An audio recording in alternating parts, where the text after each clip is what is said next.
नमस्कार दोस्तों। आज हम बात करने जा रहे हैं एक ऐसे पावन दिन की जो सिर्फ एक पर्व नहीं बल्कि ज्ञान, श्रद्धा और कृतज्ञता का प्रतीक है। गुरु पूर्णिमा। यह दिन हमारे जीवन में उस व्यक्ति को समर्पित है जो हमें अंधकार से प्रकाश की ओर ले जाता है, हमारे गुरु। गुरु पूर्णिमा क्या है? क्या आप जानते हैं कि गुरु पूर्णिमा सिर्फ एक धार्मिक पर्व नहीं बल्कि यह हमारी भारतीय संस्कृति की आत्मा है।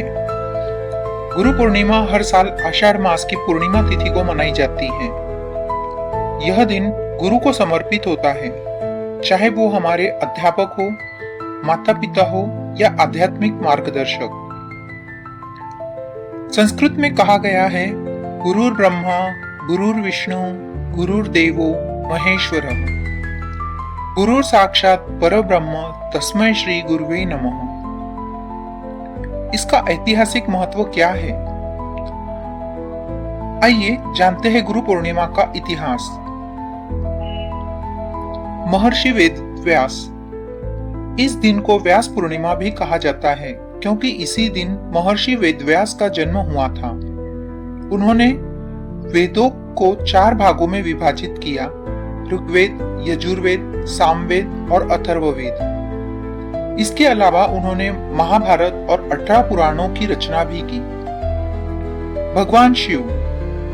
कई परंपराओं में यह मान्यता है कि शिवजी ने ही सबसे पहले सप्त ऋषियों को ज्ञान दिया, इसीलिए उन्हें आदि गुरु भी कहा जाता है।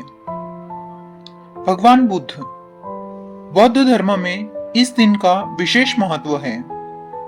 इसी दिन भगवान बुद्ध ने सारनाथ में अपना पहला उपदेश दिया था। इसे धम्मचक्र प्रवर्तन दिवस भी कहा जाता है। जैन धर्म।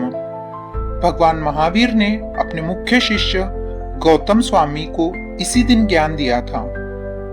इस तरह गुरु पूर्णिमा हिंदू, बौद्ध और जैन तीनों परंपराओं में अत्यंत महत्वपूर्ण और पवित्र है। गुरु का आध्यात्मिक महत्व क्या है? हमारे शास्त्रों में गुरु को ईश्वर से भी ऊंचा स्थान दिया गया है, क्योंकि ईश्वर तो हर जगह है, लेकिन उसे देखने की दृष्टि, समझ और मार्ग हमें गुरु ही देता है। हमारा मार्गदर्शन गुरु ही करता है। गुरु वही होता है जो जू यानी अंधकार और रू यानी प्रकाश, इन दोनों को पार करा दे। गुरु न हो तो जीवन दिशाहीन हो जाता है। आज जब हम तकनीकी और विज्ञान के युग में हैं, तब भी हमें एक सच्चे मार्गदर्शक की जरूरत होती है, जो न केवल ज्ञान बल्कि जीवन को अर्थ भी दे। कैसे मनाए गुरु पूर्णिमा? इस दिन शिष्य अपने गुरु के प्रति श्रद्धा और आभार प्रकट करते हैं। अपने गुरु के चरणों में बैठकर उनका आशीर्वाद लिया जाता है। गुरु दक्षिणा दी जाती है, जो सिर्फ धन नहीं, सेवा और समर्पण भी हो सकता है। मंदिरों, आश्रमों, गुरुकुलों में विशेष पूजन और प्रवचन होते हैं। बहुत से लोग इस दिन ध्यान, साधना और आत्मचिंतन भी करते हैं। यदि आपके पास कोई गुरु नहीं है तो आप इस दिन को ज्ञान और आत्मशुद्धि के रूप में मना सकते हैं। कोई सच्चा गुरु बाहर नहीं, भीतर भी हो सकता है। गुरु पूर्णिमा हमें सिखाती है कि जीवन में चाहे कितनी भी प्रगति कर ले, पर आभार का भाव और विनम्रता कभी नहीं भूलनी चाहिए।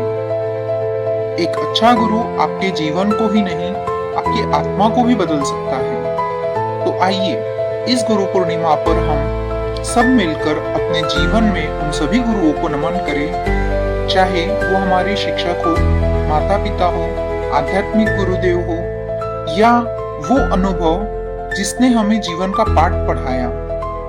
गुरु बिना ज्ञान नहीं, ज्ञान बिना शांति नहीं और शांति बिना जीवन नहीं।